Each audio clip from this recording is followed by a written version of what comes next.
अस्सलाम वालेकुम dear students. Today our topic is about the stomach as an organ. तो आज हम जो है वो स्टमक के मतलब जो है वो डिटेल स्टडी करेंगे कि जो स्टमक है वो ऑर्गन के तौर पर किस तरह जो है वो फंक्शन जो है करता है। इसके अलावा हम जो है वो स्टमक के थोड़ा सा स्ट्रक्चर के मतलब भी देखेंगे कि जो स्टमक का स्ट्रक्चर है वो कैसा है, उसके अंदर किस टाइप के टिश्यूज़ पाए जाते हैं और उनका क्या फंक्शन है। तो सबसे पहले आपको नज़र आ रहा है यहाँ पर स्टमक की डायग्राम नज़र आ रही है, जिसमें एनाटॉमी उसकी दिखाई गई है, इंटरनल स्ट्रक्चर दिखाया गया है। तो सबसे पहले आपको जहाँ पर एपिथेलियल टिश्यूज़ नज़र आ रहे हैं, जो सबसे इनर मोस्ट जो अंदर की जो लेयर है स्टमक की जो वाल्स हैं, इनर मोस्ट वाल्स वो जो है एपिथेलियल टिश्यूज़ की मिलकर बनी होती हैं। एपिथेलियल टिश्यूज़ आपको पता है कि जो पूरी हमारी ह्यूमन बॉडी है या एनिमल बॉडी है, उसकी जो कवरिंग है वो स्पेसिफिक टिश्यू से बनी होती है, जिसको हम एपिथेलियल टिश्यूज़ कहते हैं। अब इन एपिथेलियल टिश्यूज़ की हम जो है वो मज़ीद फर्दर स्टडी करें तो इसके अंदर आपको जो है वो म्यूकस की एक लेयर नज़र आती है, और म्यूकस की जो लेयर है उसको हम जो है म्यूकस एक जो है वो मिक्सचर है सलाइवा और वाटर का, और वो क्या करती है कि वो इस पूरी की पूरी जो इंटरनल आपको ये सारे का सारा पोर्शन नज़र आ रहा है, उसके ऊपर जो है वो एक म्यूकस की लेयर जो है वो लगी होती है। वो म्यूकस की लेयर जो है वो एसिडिक नेचर या एसिड से जो है वो स्टमक की लेयर को बचाती है, ताकि ये जो स्टमक की लेयर है ये डिज़ोल्व ना हो सके। उसके बाद हम जो देखते हैं कि इसमें कुछ केमिकल्स रिलीज़ होते हैं जिनके अंदर, और स्टमक का जो बेसिक फंक्शन है वो है प्रोटीन की डाइजेशन करना। अब प्रोटीन की डाइजेशन जो है वो उसको करने के लिए स्पेसिफिक टाइप्स ऑफ एंजाइम चाहिए, और इसके लिए जो है वो इस साथ साथ जो स्टमक है उसके अंदर पेप्सिनोजिन भी रिलीज़ हो रहा होता है, और पेप्सिनोजिन जो है वो एक इनएक्टिव फॉर्म ऑफ जो है वो एंजाइम है, और उसको कन्वर्ट किया जाता है into the active form which is the pepsin. और पेप्सिन को और इन पेप्सिनोजिन को पेप्सिन में कन्वर्ट करने के लिए एक हमारा जो स्टमक है, ये जो इंटरनल स्टमक की वाल्स हैं, ये एक एसिड रिलीज़ करती हैं जिसको हाइड्रोक्लोरिक एसिड कहते हैं। तो जो ही जो हमारे स्टमक में जो है वो प्रोटीन्स आएँगे, तो जो हाइड्रोक्लोरिक एसिड होगा वो रिलीज़ होगा, और फिर वो पेप्सिनोजिन को पेप्सिन में कन्वर्ट कर देगा, और फिर प्रोटीन की जो है वो ब्रेकडाउन और डाइजेशन स्टार्ट हो जाएगी, और प्रोटीन जो है वो अमीनो एसिड में तब्दील होना शुरू हो जाएगी। उसके बाद जो है आपको एपिथेलियल टिश्यू के बाद जो है आपको सेकंड जो इनर मोस्ट जो लेयर नज़र आ रही है वो है कनेक्टिव टिश्यूज़।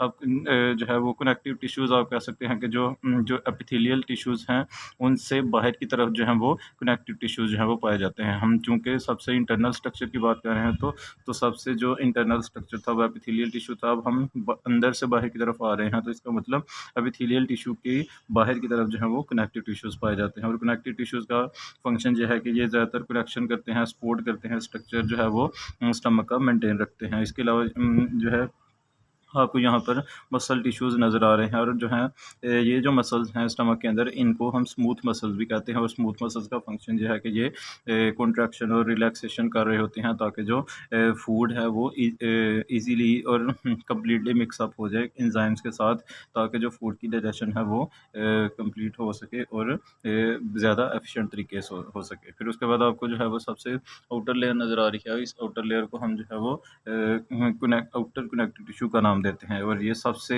आप कह सकते हैं कि जो मसल टिश्यूज़ हैं उससे भी जो बाहर वाली लेयर है वो कनेक्टिव टिश्यू है। और कनेक्टिव टिश्यूज़ जो है इसके अब मसल टिश्यूज़ में अब जो कनेक्टिव टिश्यूज़ हैं ये सबसे आउटर मोस्ट लेयर है, और ये क्या करती है कि ये इसने पूरी की पूरी जो आपको स्टमक की ये जो आउटर कवरिंग जो रेड पोर्शन नज़र आ रहा है, इस सारे के सारा ये जो कवरिंग है ये इसके अंदर कनेक्टिव टिश्यूज़ पाए जाते हैं। अब हम जो है इसकी डिटेल स्टडी कर लेते हैं, इसकी थ्योरेटिकल स्टडी को हम देख लेते हैं कि इसमें क्या-क्या जो है वो अगर कोई पॉइंट मिस हो गया है तो हम जो है उसकी डिटेल्ड स्टडी कर लेंगे। तो देखिए, stomach as an organ, stomach is an important organ of the digestive system. Digestion के लिए जो है वो डाइजेस्टिव सिस्टम के अंदर जो स्टमक है वो बहुत इंपॉर्टेंट ऑर्गन है डाइजेशन के लिए। It is responsible for the partial digestion of the protein, और इसका फंक्शन जो है कि ये प्रोटीन की जो है वो इनकम्प्लीट ब्रेकडाउन करेगा, कंप्लीट ब्रेकडाउन नहीं करेगा, क्योंकि जो कंप्लीट ब्रेकडाउन है वो आगे स्मॉल इंटेस्टाइन में जाकर होनी है। इसके अलावा जो स्टमक है वो फूड को भी जो है वो थोड़ी देर के लिए टेम्परेरी स्टोर करता है, टिल के फूड जो है उसकी कंप्लीट जो है वो डाइजेशन कर ली जाए। इसके अब जो है वो टिश्यूज़ की हम बात करें तो सबसे पहले आपको जहाँ पर एपिथेलियल टिश्यूज़ नज़र आ रहे हैं, तो the inner wall is composed of the epithelial tissue. तो सबसे इनर मोस्ट जो लेयर है स्टमक की वो एपिथेलियल टिश्यूज़ की मिलकर बनी है, और एपिथेलियल टिश्यूज़ जो है वो एपिथेलियल सेल से मिलकर बने होते हैं। इसकी जो एपिथेलियल टिश्यू की नेचर वो कैसी है, it is glandular in nature and secretes the mucus. Glandular का मतलब है कि इस जो एपिथेलियल टिश्यू है इसके अंदर जो है वो ग्लैंड्स पाए जाते हैं, और ग्लैंड्स का फंक्शन जो है कि उन्होंने हमेशा secretion करनी होती है। तो ये जो secrete करते हैं वो एक मटेरियल है जिसको हम म्यूकस कहते हैं, और म्यूकस को अभी मैंने बताया कि ये स्टमक ये वाटर और सलाइवा का एक मिक्सचर है जिसको हम म्यूकस कहते हैं। The mucus lines the inner wall and protects it from acid.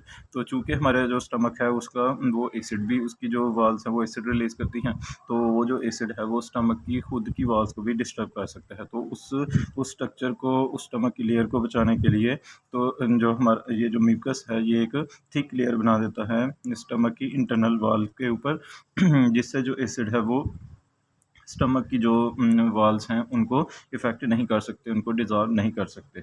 अगर ये म्यूकस की लेयर ना हो तो जो स्टमक की वाल्स हैं जो वो ईज़िली डिस्टर्ब हो सकती हैं, और उससे जो है वो अल्सर की कंडीशन भी पैदा हो सकती है। This tissue also secretes the gastric juice that contains the enzyme pepsinogen for the protein digestion. इसके अलावा ये जो एपिथेलियल टिश्यू है ये गैस्ट्रिक जूस भी रिलीज़ करता है जिसके अंदर जो है वो एक एंजाइम जो है वो पाया जाता है जिसको हम पेप्सिनोजेन कहते हैं, और ये पेप्सिनोजेन जो है वो प्रोटीन की डाइजेशन करता है। And hydrochloric acid for activating the pepsinogen to the pepsin enzyme. और इस पेप्सिनोजेन को एक्टिव फॉर्म पेप्सिन एंजाइम में कन्वर्ट करने के लिए क्या किया जाता है कि एक एसिड रिलीज होता है जिसको हाइड्रोक्लोरिक एसिड कहते हैं, और ये हाइड्रोक्लोरिक एसिड जो है वो सिर्फ उस वक्त रिलीज होगा जब स्टमक के अंदर जो है वो प्रोटीन डाइट जो है वो आ रही होगी, तो उसके लिए जो हाइड्रोक्लोरिक एसिड है वो रिलीज होगा। और तब तक जो है वो, जब तक हाइड्रोक्लोरिक एसिड रिलीज़ नहीं होगा तो जो पेप्सिनोजेन है वो अपनी पेप्सिन जो है वो अपनी इनएक्टिव फॉर्म पेप्सिनोजेन में ही रहेगा ताकि जो स्टमक की वाल्स हैं वो भी डिस्टर्ब ना हो सकें। उसके बाद जो सेकंड आपको टिश्यूज़ नज़र आ रहे हैं जो एपिथेलियल टिश्यूज़ से बाहर की तरफ जो आपको टिश्यू नज़र आ रहे हैं वो हैं connective tissues. It lies beneath the epithelial tissue. ये एपिथेलियल टिश्यू की जो है वो नीचे की तरफ या बाहर की तरफ होते हैं। It provide the structural support and contains the blood vessels, nerves and lymphatics. और इसके कनेक्टिव टिश्यूज़ के अंदर कनेक्टिव टिश्यूज़ जो है वो एक स्ट्रक्चरल सपोर्ट भी प्रोवाइड कर रहे होते हैं जिससे स्ट्रक्चर जो स्टमक का स्ट्रक्चर है वो मेंटेन रहता है। उसके अलावा इस कनेक्टिव टिश्यूज़ के अंदर जो है वो ब्लड वेसल्स पाई जाती हैं, नर्व एंडिंग्स पाई जाती हैं और लिम्फेटिक्स पाए जाते हैं। अब ये लिम्फेटिक जो है ये भी एक हमारा पूरा एक सिस्टम है बॉडी के अंदर। लिम्फेटिक सिस्टम उसको हम कहते हैं ब्लड सर्कुलेटरी सिस्टम की तरह ही होता है, और इसके अंदर जो है वो वेसल्स भी पाई जाती हैं, और इनका जो मेन फंक्शन है वो है वाटर और फ्लूइड्स वगैरह की जो है वो बैलेंसिंग करना टिश्यूज़ के अंदर, और साथ साथ ये फैट की डिपोजिशन भी करवा रहा होता है, फैट की एब्जॉर्प्शन भी करवा रहा होता है। उसके बाद जो है हमारे पास नेक्स्ट जो टिश्यू है वो है मसल टिश्यू। अब मसल टिश्यूज़ जो हैं वो स्टमक के जो मसल टिश्यूज़ हैं वो उनको हम जो है वो स्मूथ टाइप ऑफ मसल्स कहते हैं। देयर आर और उनकी जो है वो 3 लेयर्स पाई जाती हैं स्टमक के अंदर। There are 3 layers of smooth muscles, the outer longitudinal layer. अब आपको यहाँ पर मसल्स की 3 लेयर्स नज़र आ रही हैं। सबसे पहले आपको लेयर नंबर 1 नज़र आ रही है जो कि आउटर लॉन्गिट्यूडनल है। उसके बाद आपको मिडल सर्कुलर लेयर एक नज़र आ रही है, और उसके बाद आपको एक इनर जो है वो सबसे अंदर की तरफ जो है एक लेयर नज़र आ रही है, उसको हम जो है वो कहते हैं इनर ओब्लिक लेयर। सॉरी, ये इसकी अरेंजमेंट थोड़ी सी मिस्टेक हो गई है। तो इसमें जो लॉन्गिट्यूडनल लेयर है वो ये पॉइंट नंबर 3 वाली है, और जो इसमें सर्कुलर लेयर है मिडल सर्कुलर लेयर और ये पॉइंट नंबर 2 वाली है, और जो इनर ओब्लिक लेयर है वो ये पॉइंट नंबर 1 वाली है। ओब्लिक का मतलब है कि सेल्स की मसल्स टिश्यूज़ की ऐसी लेयर जो ना तो 90 डिग्री पर 90 डिग्री के एंगल पर मौजूद है और ना ही जो है वो पैरेलल मौजूद है। अब यहाँ पर मैंने एक इसकी रफ सी डायग्राम बनाई है कि आप देख सकते हैं कि ये एक टेढ़ी सी तिरछी सी जो है एक इसके जो टिश्यूज़ हैं वो अरेंज हैं कि ना तो ये बिल्कुल फ्लैट है पैरेलल है और ना ही ये बिल्कुल 90 डिग्री पर मौजूद है। तो इसको इस स्ट्रक्चर को हम जो है वो ओब्लिक कहते हैं।